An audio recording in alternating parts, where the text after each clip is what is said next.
Hey besties, I'm gonna break a record today with the smallest book haul I have ever done. And hopefully I don't end up regretting this. I have exactly 4 books here today. I have never done that small of a book haul, but I'm having a bit of a problem focusing this week for some reason. So I've actually been binge watching Why Women Unalive. I don't want to say that particular word, but on Paramount Plus. It's really good. If you haven't watched it, you should watch it. It's really good. So I didn't want to get a whole lot of books because I thought I'm going to binge watch that. I'm just in the mood to, I don't know. I guess I'm taking a little mini break, but I am excited to start on this one.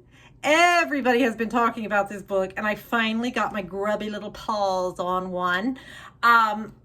I noticed, just a little tip, if you're like me and you get most of your books from the library, I don't know if your library is the same way or not, but I can tell like how many, it'll show you how many holds there are on a book. And there were just so many holds on the regular print edition that I thought it would be months before I could get my hands on a copy. So there were very few holds on the large print copy. And while I don't love holding a big, heavy, large print edition, if it means I can read it sooner rather than later, I'll put the large print on hold. So that's what I did. That's how I got it. So yeah. A new mother's world is upended when her husband commits a terrifying crime.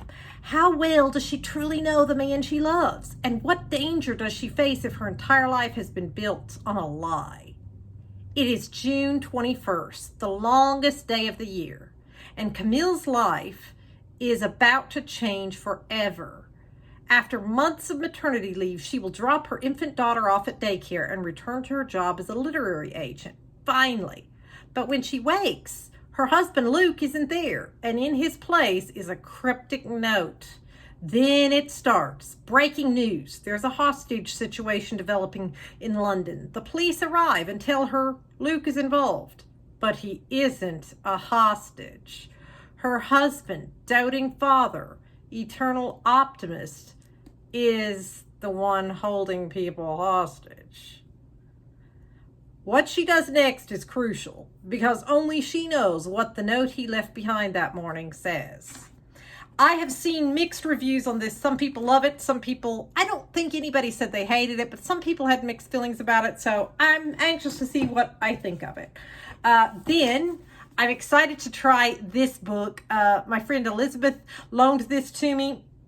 I've never read anything by Anthony Horowitz before, and he has written the Midsummer, it begins with an M, but I don't want to say that word on YouTube, Unalivings, you know, the British series. I love that series, absolutely love that series. So I'm really excited to read this book. Alan Conway is a best-selling crime writer. His editor, Susan Ryland, has worked with him for years, and she's intimately familiar with his detective, Atticus, who solves mysteries disturbing sleepy English villages.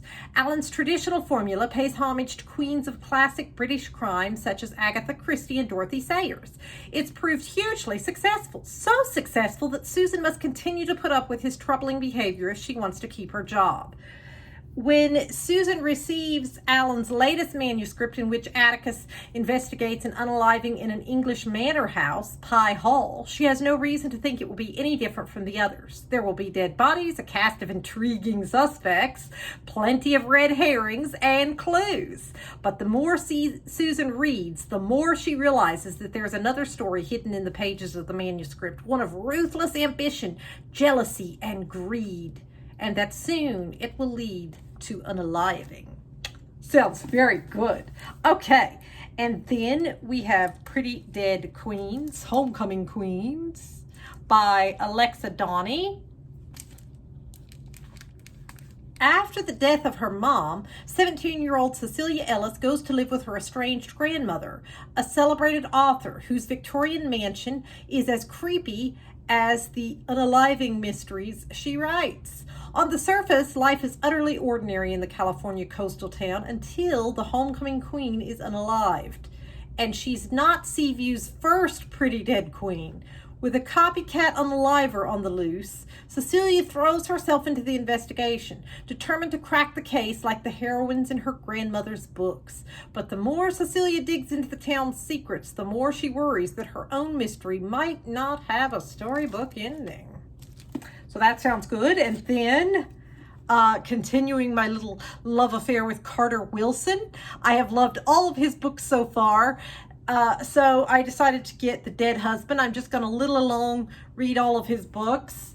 20 years ago, an unspeakable tragedy rocked Rose Yates' small, affluent hometown, and only Rose and her family know the truth about what happened. Haunted by guilt, Rose escaped into a new life. Now she seems to have it all: a marriage, a son, a career, and then her husband is found dead. As far as Detective Colin Pearson is concerned, Rose is guilty. Her marriage wasn't as happy as she'd led everyone to believe, and worse, she's connected to a 20-year-old cold case. She can play the part of the victim, but he won't let her or her family escape justice this time around. Grieving her husband and struggling to make ends meet, Rose returns home, hoping to finally confront her domineering father and unstable sister. But memories of a horrific crime echo through the house, and Rose soon learns that she can't trust anyone, especially not the people closest to her. So, that sounds interesting. I have high hopes because his books are usually very good. Also, let's see. Oh, say hi to Smokey. She's back there napping in her usual little spot. Alrighty. I will see you all this weekend for a reading wrap-up. Don't forget to like the video to help me out and subscribe if you haven't already. And I will see you next time. Bye.